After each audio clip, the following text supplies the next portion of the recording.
میرے اور آپ کے آقا و مولا نے ارشاد فرمایا، میں تمہارے اندر دو بھاری چیزیں چھوڑ کے جا رہا ہوں، تمہیں لاوارث نہیں چھوڑ کے جا رہا۔ یہ امت تنکا تنکا کر کے جوڑی، اور اب حضور کے وصال کے بعد کیا امت بکھر جائے گی؟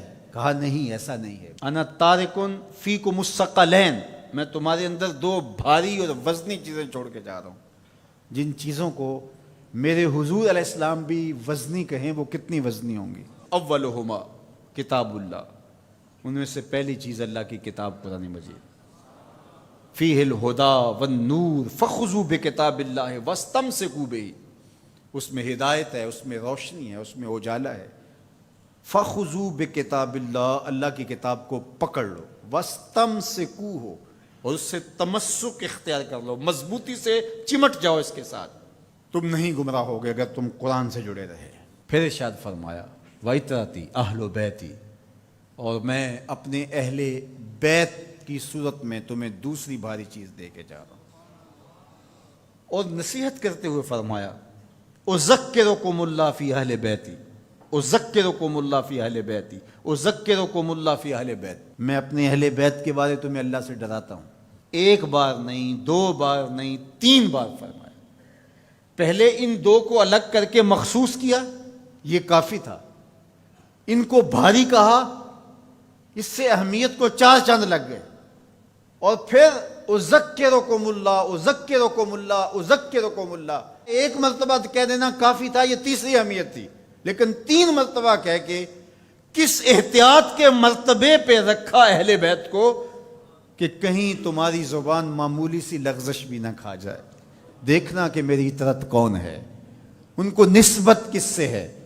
ان دو کے دامن کو مضبوطی سے پکڑ لو، میں محمد ضمانت دیتا ہوں کہ تم کبھی بھی گمراہ نہیں ہو، لن تدلوا بعدی ابدا، تم کبھی بھی گمراہ نہیں ہو سکتے۔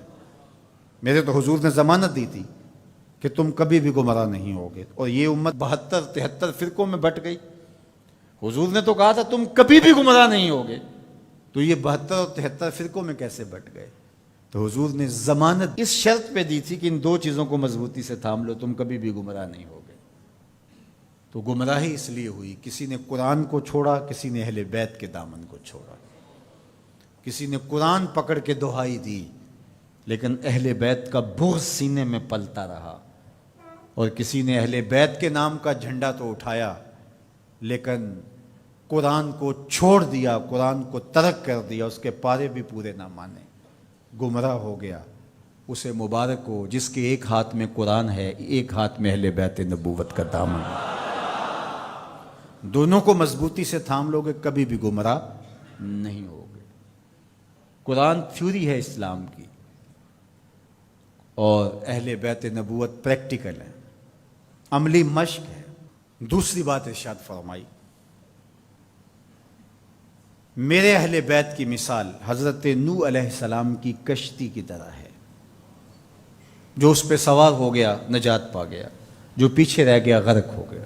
یہ نکلتا ہوا فتنوں کا پانی، گھروں سے فتنے، باہر سے فتنے، ممبر و محراب سے فتنے، سوشل میڈیا سے فتنے، الیکٹرانک میڈیا سے فتنے، درسگاہوں سے فتنے، دانشگاہوں سے فتنے، فتنے ہی فتنے نمودار ہو رہے ہوں گے۔ فتنوں کے سیلاب میں تمہارا ایمان، تمہارا دین، سب کچھ بہہ جائے گا، بچے گا وہی جو سفینہ آل مصطفیٰ میں بیٹھے گا۔ میری آل کی مثال حضرت نوح علیہ السلام کی کشتی پہ ہے۔ اب کنارے لگنے کا راستہ، کشتی میں تو بیٹھ گئے لیکن جانا کدھر ہے، ساحل کدھر ہے؟ تو کہا اصحابی کالنجوم فبأیہم اقتدیتم اہتدیتم، میرے صحابہ کی مثال ستاروں کی ہے، جس کے پیچھے لگو گے منزل مراد پا جاؤ گے، ساحل مراد تک پہنچو گے۔ کشتی میں بیٹھ گئے ہو، سلامتی ہے، نظر ستاروں پہ رکھو۔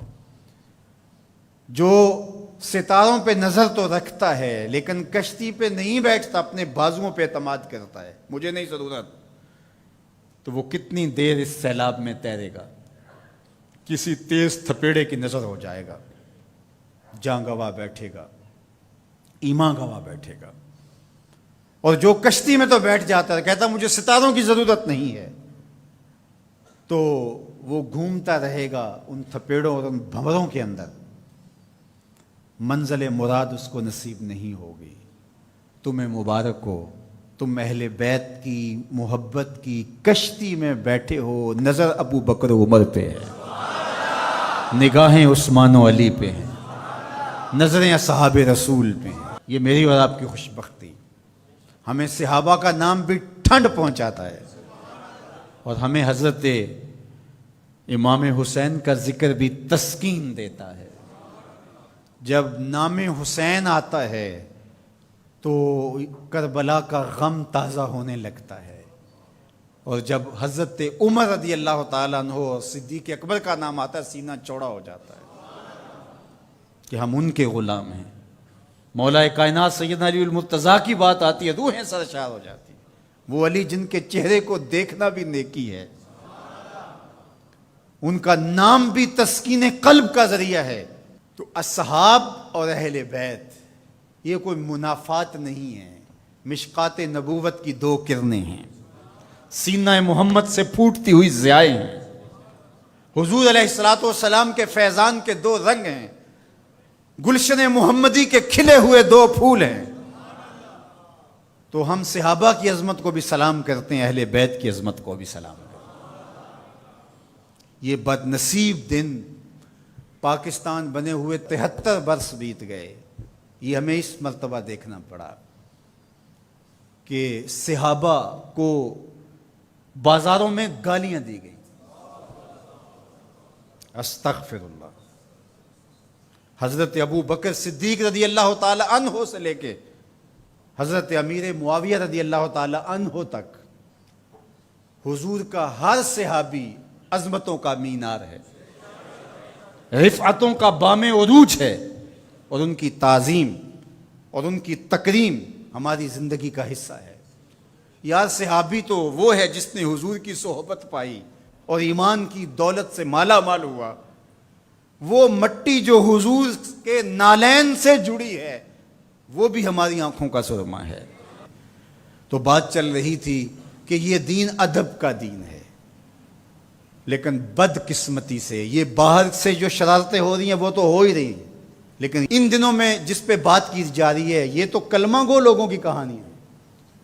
سیدنا صدیق اکبر رضی اللہ تعالی عنہ کی تکفیر کرنے والے بظاہر کلمہ نہیں پڑھتے، صحابہ کو ننگی گالیاں دینے والے کیا کلمہ گو نہیں ہیں؟ اور منبر پہ بیٹھ کے ایک طرف اسی اسلام آباد کے اندر حضرت سیدنا صدیق اکبر رضی اللہ تعالی عنہ کی تکفیر کی گئی، دوسری طرف اسی اسلام آباد کے اندر یزید کو حضرت یزید امیر المومنین کہا گیا اور اس کے قصیدے پڑھے گئے۔ یہ انہی دنوں میں ہوا۔ یہ دو انتہائیں ہیں۔ میں آپ کو پھر مبارک دیتا ہوں، میں آپ کو 1000 بار مبارک دیتا ہوں، میں آپ کو 1,00,000 بار مبارک دیتا ہوں، میں آپ کو کروڑوں مرتبہ مبارک دیتا ہوں۔ تمہارے ایک ہاتھ میں قرآن ہے، دوسرے ہاتھ میں اہل بیت رسول کا دامن ہے۔ تمہاری ایک آنکھ صحابہ ہیں، دوسری آنکھ اہل بیت ہیں۔ تمہارا سینہ ابو بکر صدیق کے نام سے بھی ٹھنڈا ہوتا ہے، مولا کائنات سیدنا علی المرتضیٰ کے نام سے بھی ٹھنڈا۔ حضرت سیدنا علی المرتضیٰ فرماتے ہیں حضور نے میرے بارے میں فرمایا، مسند احمد میں روایت ہے، مشکات میں ہے، نہج البلاغہ میں ہے۔ اگر کوئی مسند احمد اور مشکات کو نہیں مانتا تو وہ نہج البلاغہ کو مانتا ہے، اور اگر کسی کو وہاں تحفظات ہیں تو وہ یہاں حدیث موجود ہے۔ ان سب کتابوں میں، طرفین کی کتابوں میں یہ حدیثیں موجود ہیں۔ حضرت علی خود روایت کرتے ہیں، حضور نے میرے بارے میں کہا تیری مثال حضرت عیسیٰ کی ہے۔ یہود نے ان پر تہمت لگائی، ان کی ماں پر تہمت لگائی اور ان کے قتل کے درپے ہوئے، ان سے بغض رکھا، اور عیسائیوں نے، نصارہ نے اتنا مانا کہ ان کو ابن اللہ کہہ دیا، اللہ کا بیٹا قرار دے دیا۔ اقانیم ثلاثہ میں سے ایک اقنوم کہا الوہیت مکمل ہی نہیں ہوتی جب تک یہ جز شامل نہیں ہوتا۔ تو کہا ایک بغض رکھ کے برباد ہوئے اور ایک مبالغہ کر کے برباد ہوئے۔ حضرت علی المرتضیٰ نے فرمایا کہ میرے بارے میرے آقا نے فرمایا یہلک فی رجلان محب مفرط و مبغض۔ علی تیرے معاملے میں آ کے 2 لوگ برباد ہوں گے، ایک محبت کر کے برباد ہوں گے، ایک بغض رکھ کے برباد ہوں گے۔ یہ ترازو ہے، اس پہ آپ اپنے آپ کو تول سکتے ہیں۔ کہیں حضرت علی کا نام دل میں کوئی رنجش، کوئی بے چینی، کوئی اضطراب پیدا تو نہیں کرتا؟ اور کہیں حضرت علی کی محبت صحابہ کے بغض کی نشأت کا ذریعہ تو نہیں ہے؟ حضرت علی کا نام لیں تو باقی اچھے ہی نہ لگیں؟ اور اگر آپ ترازو کے دونوں پلڑے دیکھتے ہیں ٹھیک ٹھیک تول رہے ہیں، کسی نے ذکر حسن حسین کا کیا تو روح سرشار ہو گئی، سیدہ فاطمہ الزہرا کا ذکر ہوا آنکھیں ادب سے جھک گئیں، حضرت ابو بکر کا نام آیا تو دل عقیدت سے جھک گیا۔ تو جب ہم یہ اپنی کیفیت دیکھیں گے تو اللہ کا 1000 بار نہیں کروڑوں بار شکر ادا کریں گے۔